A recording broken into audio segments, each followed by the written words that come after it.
I'm Joshua Parker, known as DJ Parker, and this is Unique Beatz Studio. You're here for another Parker radio show.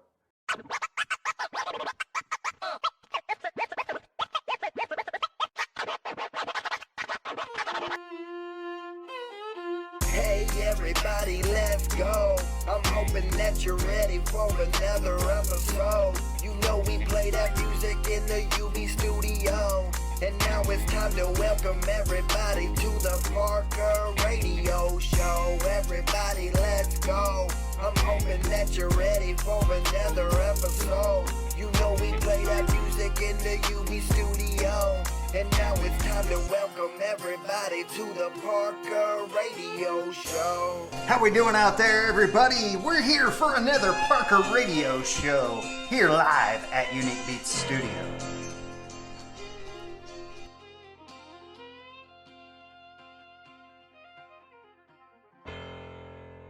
With special thanks to our nation's finest, thank you for your service. Want Target Relief fast? Now you can enjoy the best-selling One Less CBD Tropical Inflammation Cream. Get yours for free, plus shipping. Limited time offer. Go to www.onelesscbd.com/UB Radio. Welcome back to another episode of the Parker Radio Show. It is August 18th. And wow, big things happening here in the Unique Beatz platform. I know I keep saying that, but some amazing artists coming through here. We had the pleasure to interview an amazing artist all the way from Cortez, Florida. 21.5K in Instagram followers, 10K on SoundCloud followers, 1K Facebook fans, over 50 million streams, an award winner at the International Singer-Songwriters Single of the Year. Let's give it up for Anthony at 308 Ghost Train. 308 Ghost Train is an original rock act house in Cortez, Florida, like I was saying, with a sound base in the best of rock's past and an uplifting and an inspiring artistry for people of today. We call it fresh retro rock with a classic vibe. 308 Ghost Train makes music for music fans of all ages who become desensitized with the current trends and long for music with more alignment to the mainstream rock genre. Music with substance and memorable style. The first EP, Born in the Wild, started releasing singles on May 24th of 2019, featuring 5 songs. The new EP, Something's Going On, has released singles starting with Bleed Over Me on June 3rd of 2020. The music has got over 50 million plays on Spotify and SoundCloud alone in the past 9 months. 308 Ghost Train was founded by POSI award-winning songwriter and vocalist Anthony, who we call Train, and an intense and deeply spiritual performer. He pulled the name 308 Ghost Train from the Gospel of John 3:08. The wind blows where it pleases. No one knows where it comes from and where it goes, but it's in everyone's born of the Spirit. The Holy Ghost that moves in Anthony's heart and the unstoppable vehicle whose name he carries. The music he writes carries a message of hope, love, inclusion, spirituality, positivity, and patriotism that our world needs, and Anthony feels that wind has been pushing him towards his project his whole life. Even though the backing musicians can vary, the Ghost Train and the Train remains consistent. Regardless, this versatile outfit has helped 308 Ghost Train draw comparisons to John Fogerty, CCR, Bon Jovi, Bruce Springsteen, John Mellencamp. Their sound is organic and timeless, built upon artistry and the human experience. Train is the electrifying frontman, capable of creating an intimate bond with an audience and communicating emotions to his fans. My passion for being the vehicle for songs from the divine force is the most humbling and honorable gift in the world, he says, and it's clear he means it. 308 Ghost Train is growing quickly to their listeners with a walk back in time that actually leads to a better place in the future for rock music. Get on board today and stay there. The band members for 308 Ghost Train are Anthony Train on vocals, Angel Soto on guitar, Ross Kevels on bass, Luca on drums, and Dan Peterson on the keys. Let's welcome Anthony. Here's his newest single, My Love's Lost, here on the Parker Radio Show.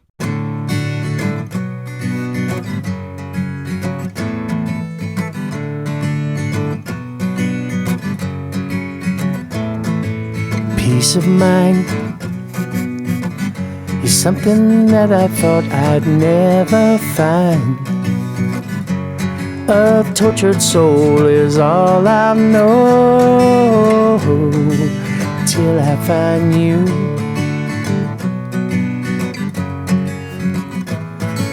Happiness is something that I thought just won't exist. It's something that I'll never know till I find you.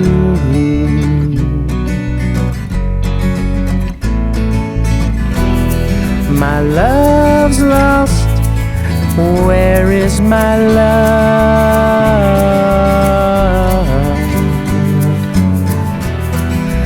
Did it exist just once upon a time long ago? Or is it just make-believe? 'Cause that's what dreams are made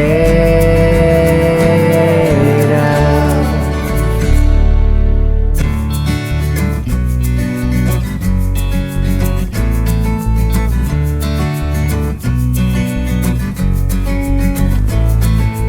Hope and grace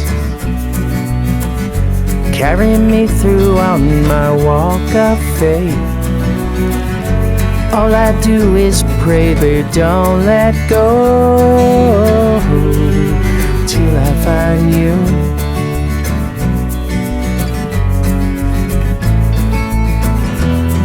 My love's lost. Where is my love?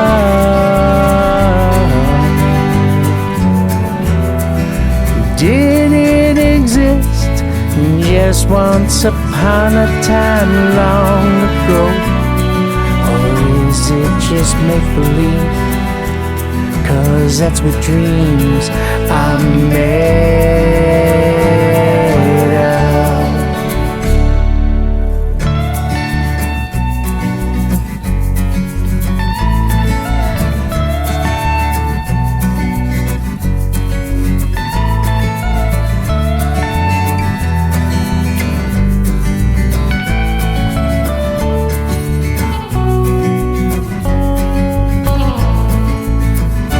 Don't blame yourself for trying to find your way, 'cause everybody finds their way someday, so they say.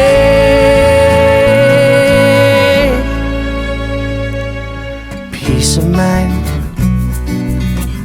is something that I thought I'd never find. A tortured soul is all I know till I find you, till I find you.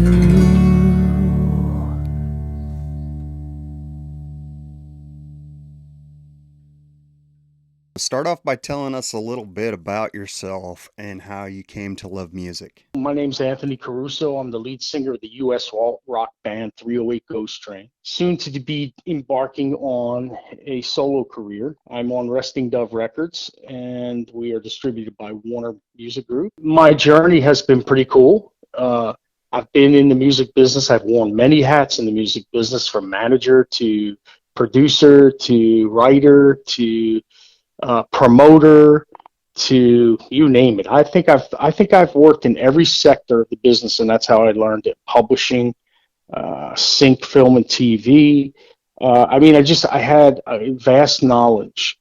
Uh, so I've really took the time to learn the business side of this business. It is the music business, and back in 2015, I had a life-altering event. I actually had almost something was happening in my chest, and I guess I had some clogged arteries, and they had to rush me into surgery, and I actually died on the table, and they brought me back and fixed me up. And it was a really crazy time for me, because once they told me that I had died and they brought me back, I just got stuck in my head. So for about a year, it took me like a whole year to, every second I was dealing with my mortality. I was like, am I going to die? Am I going to die? Am I going to die? And it got to be really overwhelming. One day I was down by the bay. I live in Florida, and I was down by the bay, right here in Bradenton, and there's a big tree there I used to go meditate under, and I was looking up at that tree, and I was contemplating, like, just I'm sick and tired of worrying about if I'm going to die.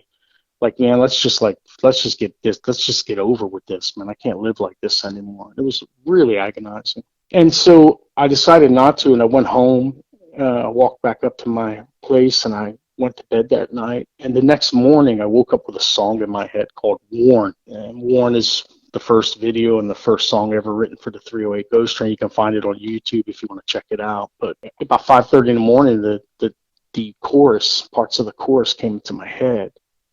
And I was like really excited, and I ran to my little studio I have, where I get my garage band up, and I pulled the guitar out. And about 15 minutes, the whole thing was written, and it's such a true testament to where I was at that time. I mean, it's such a genuine, honest song about me in that moment. That was the day the 308 Ghost Train was born. I've never looked back since that day. So since then, 2019, that was like March of 2019, and by May, I released the first EP called Born in the Wild, and we've been going ever since. June of 2020, when COVID hit, the height of COVID, while everybody was losing everything. This is really crazy. While everybody was losing everything and people were actually dying and this and that, somebody took a song that I wrote called Bleed Over Me to mean lean on me. And I guess it became like some type of anthem during COVID, because 12 million people went to listen to it on SoundCloud. And it was crazy that it happened, even though that's not what the song is about. But who am I to say what somebody gets out of something I write? Well, they came back around and listened to all the other songs we had at the time. Before you know it, it was 50 million streams. And I think we're one of the largest streaming bands that is not attached to a major label in the country as of right now. And we still can't get our head above water, if that tells you anything. And I'll explain that in a little bit down the interview.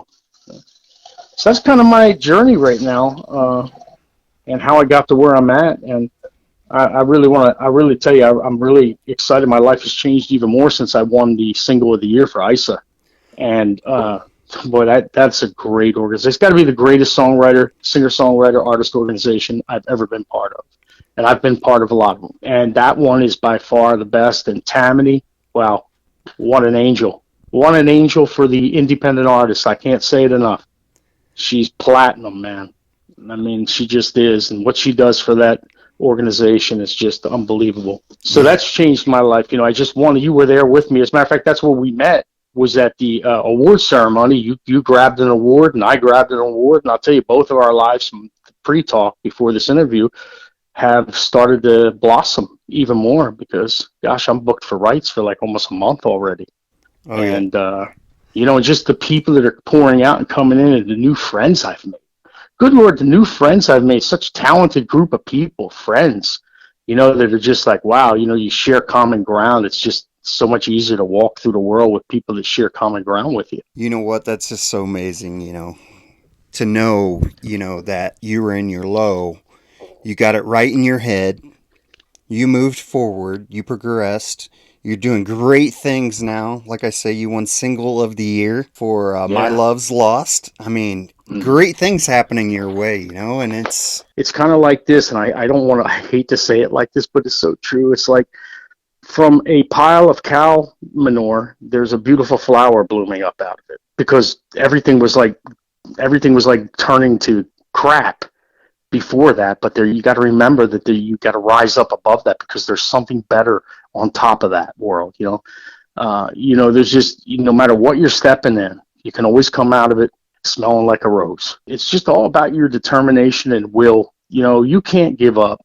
When you give up, it's over, right? I mean, you just can't ever give up.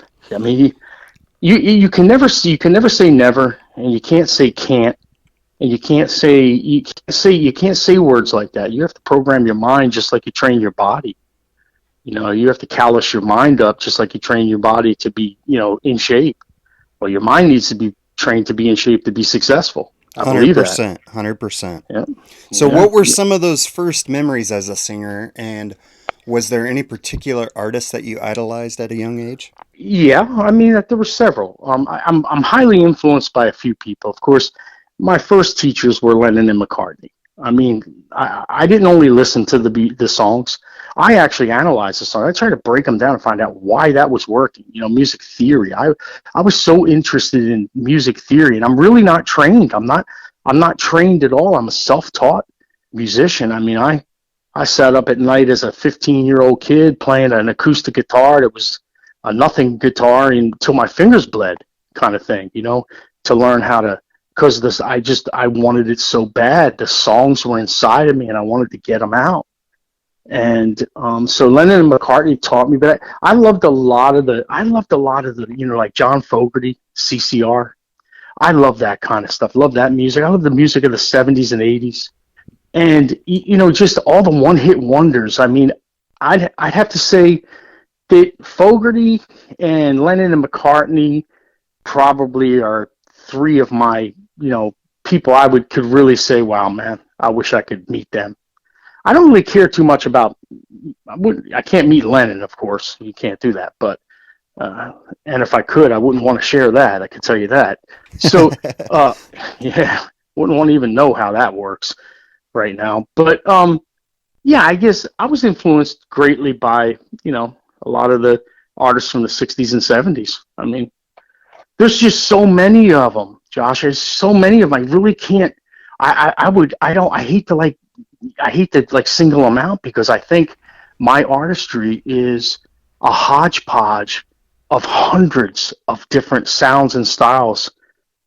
Even like I used to listen to 8 tracks my parents had from the 50s. I even used to listen to stuff like the Mills Brothers, the Ink Spots, that kind of stuff. And that's like, I listen to, my repertoire is so wide. It's crazy. I like a little opera too. I like classical.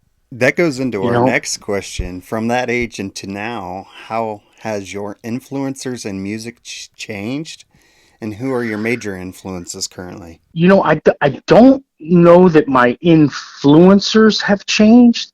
I know that my tastes have changed. What I mean by that is that as an artist, we grow. You start in a point, kind of like just take the Beatles, for example, or take any group or any artistry or Aerosmith or any of the big bands. They started playing a certain style of music, and then they progressed. The music got a little different, a little different, a little different, a little different. By the end, it was completely different than it was in the beginning.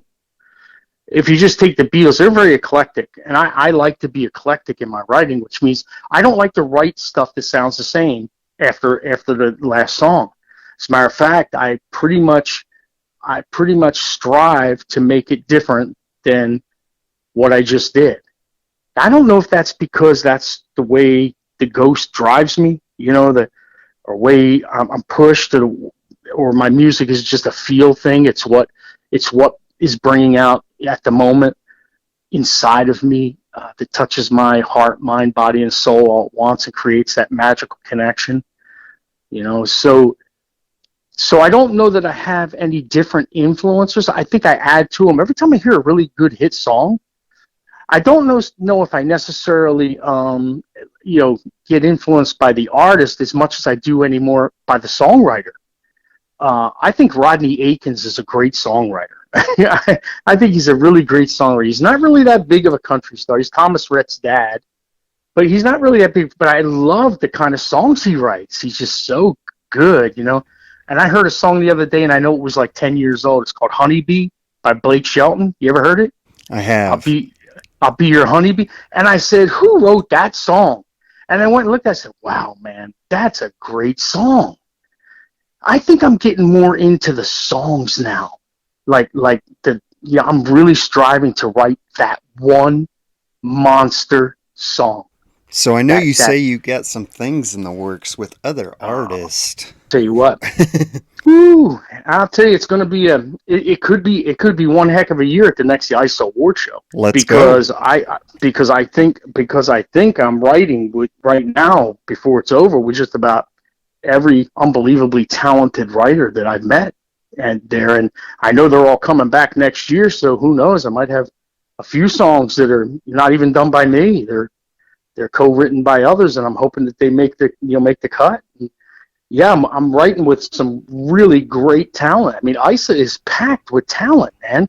Gosh, I usually don't listen to other writers in an organization a lot because I don't want it to get in my head. You know what I mean? Like I don't want anything to like. But since I was done writing my project, I decided to go um, listen to some of these artists, and I'll tell you, some of these writers, and man, I'll tell you, I'm seriously impressed with what I heard, and you know, lyrically. So I got to step up my game, bro. I really do. I got to really step it up. So You know? let's talk a little bit about your performing. How would you describe your on-stage personality? Well, they say I'm a very charismatic. Uh, I kind of get on stage, and what happens to me when I take the stage is kind of similar to the movie Over the Top with Sylvester Stallone when he was in the arm wrestling thing, and then when he get to up to the arm wrestling table, he turn his hat around, he become the alter ego. Well, that kind of is what happens to me. People say I get the ghost on stage, so I kind of get up there and I kind of lose reality for a period of time, whether it's an hour set, 2 hour set, and I just this energy just explodes out of me, and I have found that it bounces off of the audience and back and creates this kind of really cool synergy that people like just really get excited when we perform. So what are I think some of that's your most memorable performances and what made them so memorable? we recently did a little tour. I think my most memorable performance was probably maybe the first night that the 308 Ghost Train ever took the stage. It was a little place that it's kind of like my hometown thing. It's called the Clam Factory, Cortez Clam Factory. And it's kind of the home of the train. I mean, these guys treat me like family. They have my pictures on the wall and stuff, and they really promote, me, and it's pretty cool. When I go there, they take care of me when I go there, and I like going there and hanging out. So, and we took the stage the first night, and gosh, there must have been the place holds like about 400, and I promise you, they were stacked out the door. There had to be 800 people there, and that was like one of and the energy at that time, at that night, the energy that happened that night would forever motivate me to forge forward and to just keep going. Now, don't get me wrong. Since then, I've played to five people. When I've showed up at places on the road when you go on tour, but it hasn't been any less rewarding. But it's been a little different in the levels of energy that happens when you've got a whole lot of people there that are actually there to see you. Right, that just And goes on to our next question there. Would you rather perform in front of a big crowd or in a smaller, more intimate setting? that's a good question. It all depends. Okay, and let me tell you what it all depends on. My goal is in the performance. I write a lot of ballads, and the 308 Ghost Train does not get to play those out on the road. Okay, because the sets have to be energized, and we play all the upbeat, pretty much mid-tempo upbeat songs when we're on tour. But I have heard a lot of feedback from my fan base that says, your songs are so good, they deserve to be heard. So I want to do an acoustical tour. So I think I'm more right now. I'm more interested in doing a stripped down version of the songs nobody gets to hear when we take the stage in like maybe a high energy environment. So I think that I think that's where my head's going now, because I've already done the everybody put the horns up in the air and everybody's excited and screaming and all. I want to get more into people hearing the words to the songs and the stories, and seeing them sit there and they're moving their mouth while you're singing the song. That's how you know you made it, Josh. That's how you Very, know you made it. When you're singing your songs. A good friend of mine, Mark Allen Barnett, great writer in Nashville, he told me that. He said, that's how you know you made it, Train. He said, when you play the song and you look out and they're singing it along with you, you can tell they're singing along. And I said, you know what? That's amazing. So I applied that, and I found that I would purposely watch people while I was singing. It's kind of hard sometimes when you're trying to get, but I would purposely watch people. And man, I've seen people that know the words. And that's like the most honorable thing in the world for an artist.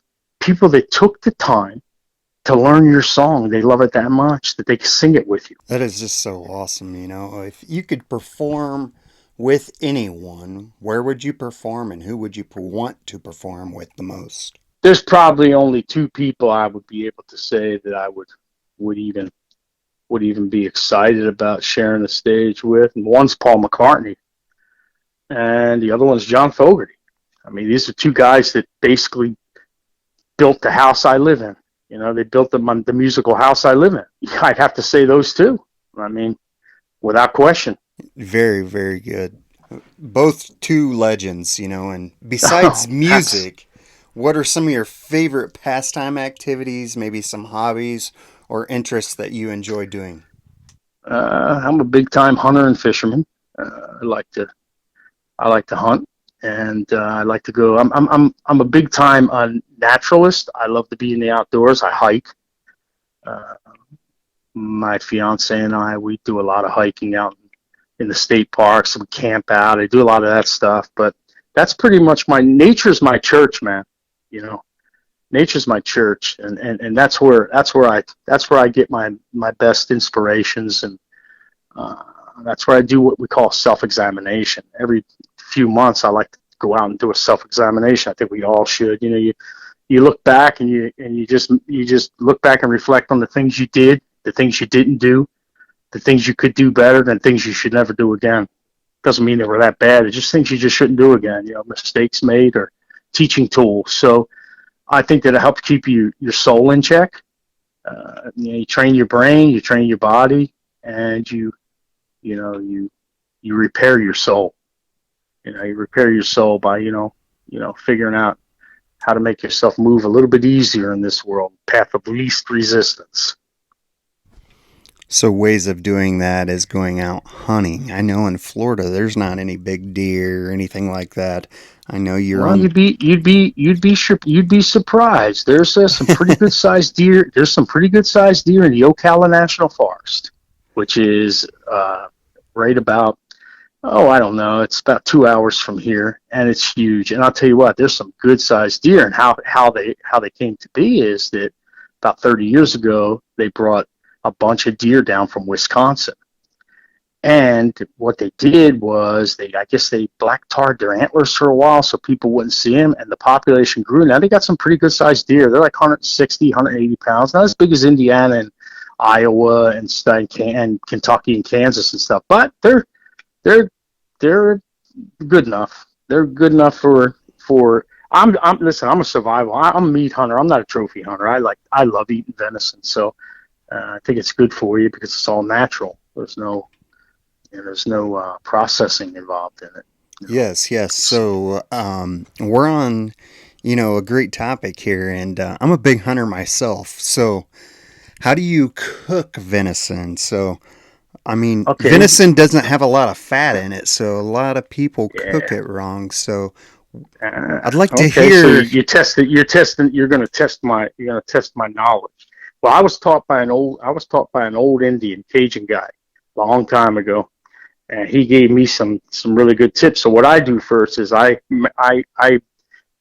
soak the meat in milk and sea salt for 24 hours, and I get all that out of it, gaminess out of it.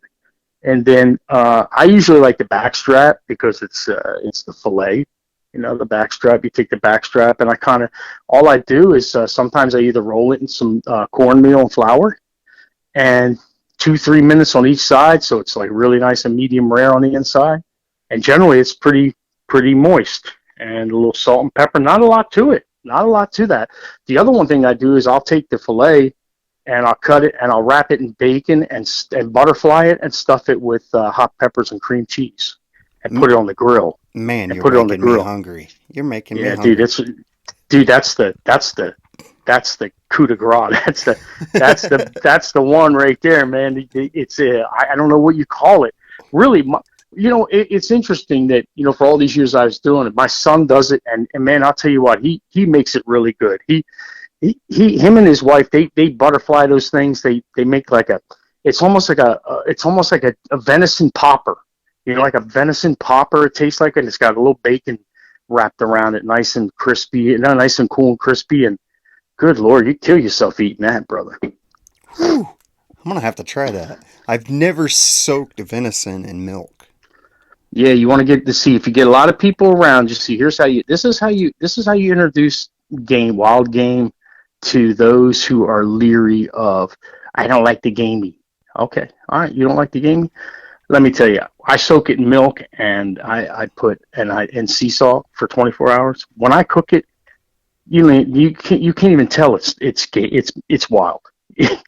You can't. It takes the gaminess out, and you ask people to eat it, and they say, "Wow, that's a great steak." I said, "Yeah, it is a great steak." So you just had your first taste of deer. Then all of a sudden they start making faces. You know what I mean? Like it's all on their head. Yep, they're like, "Oh, I don't like that. That's Yeah, right. Well, you just got done tearing up two servings. right." You asked for seconds. What are you talking about? You don't like it? So fan interaction is a really important part of being an artist and the most rewarding. Any stories you have about fans that have stood out to you? Maybe a first autograph, maybe the first time a fan noticed you in public. Well, the story I have set the stage for me. It's kind of like the one I don't know. There aren't kids listening to this show, are there? What's our rating here? There is kids, but if you cuss, just keep Okay, it I'm minimal. gonna say it in the most tasteful way. I used to have very shocking experiences coming off stage. Somehow, some way, the most memorable things that would happen, but they're not necessarily a good memory. I want to say that right up front because it kind of really made me mad in the beginning. Is that somehow ladies would find their way to grabbing a part of my body that was like not even not necessary. You follow what I'm saying to you? Like I come off the stage and the first thing that you think they were coming to like hug you, so I would like almost stand up, but no, they'd come and they grab me. They pull your shirt and then they touch you in places they ain't supposed to be touched. And that's one that's always stuck with me. That used to happen a lot until I stopped letting people. When I come off stage, I have somebody with me and that's the most memorable thing, only because it stands out because it was kind of so egregious. It actually wasn't a good thing. So tell us how you like to interact with fans and what you have coming up in the future that fans will enjoy. Well, I think the way I like to really interact with fans is I like to have a nice, when I come off a stage in a show or what we do now is we have a really, really, it's really set up kind of, like everybody else does. We have the table. We come from behind. We sit at the table. Anybody wants to come up. Anybody who buys merchandise, I love to hear what they have to say about the music. I try to shake everyone's hand in the audience as long as it isn't thousands. I don't want to run out into a crowd. I'm not going to do all that. I know Keith Urban does it a lot. He complains he comes back with lots of scratches. I don't want to do all that. I mean, I'm not that big anyway. I couldn't have that. But I try to at least interact and thank every person that comes. That can get pretty time consuming, Josh, when you have like 200 people there. And that's happened plenty of times. I do a lot of work for charity. We have our own 501c3. It's called One Heart at a Time Foundation. And we raise money for veteran suicide awareness and prevention. And so I'll do a lot of charity events. Once a year, we'll do Miracles Through Music.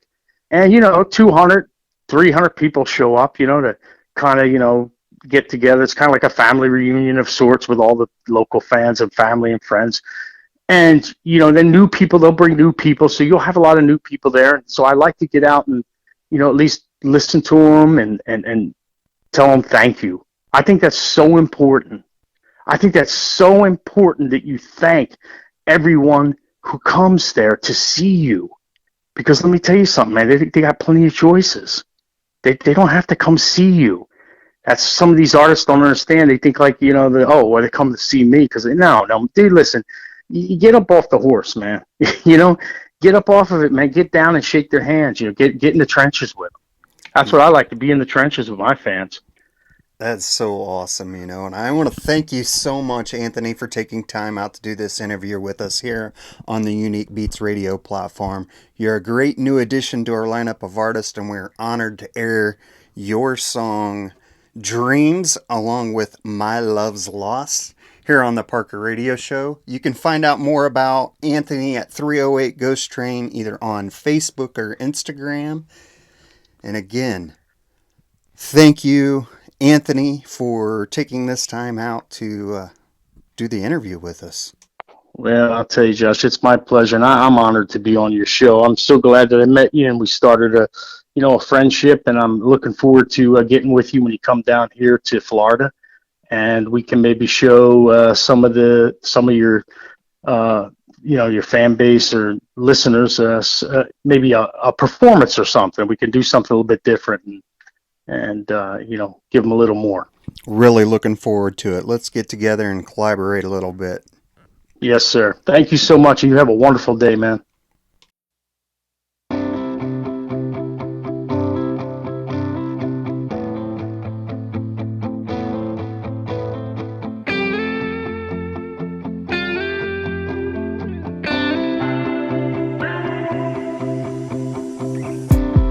Many nights I have dreams, but I don't know why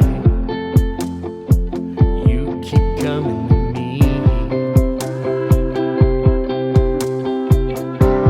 Many nights I'm in a place, I see the discomfort that rests upon your face.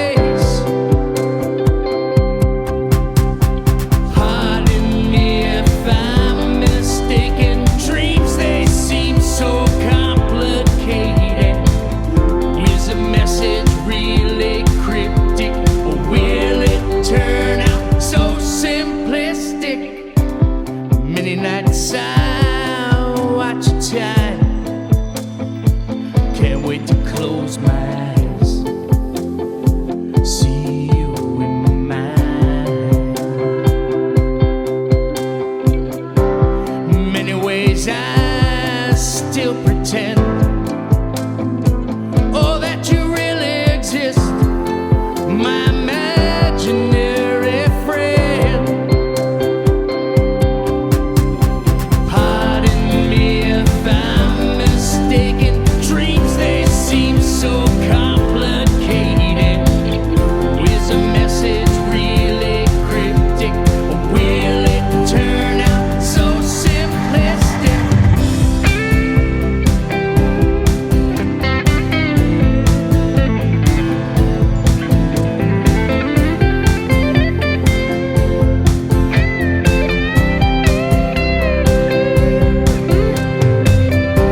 This is D-Shot Renard, and you're listening to the Parker Radio Show. It's that home with the good stuff, home with the new music everybody wanna listen to, so tell me what you really gonna do. When we got DJ Parker on the ones and twos, D-Shot on the beat, so you know we can't lose. Check me out on Instagram at D-Shot Renard, and also check out D-Shot_1 on TikTok for some more daily raps and freestyles.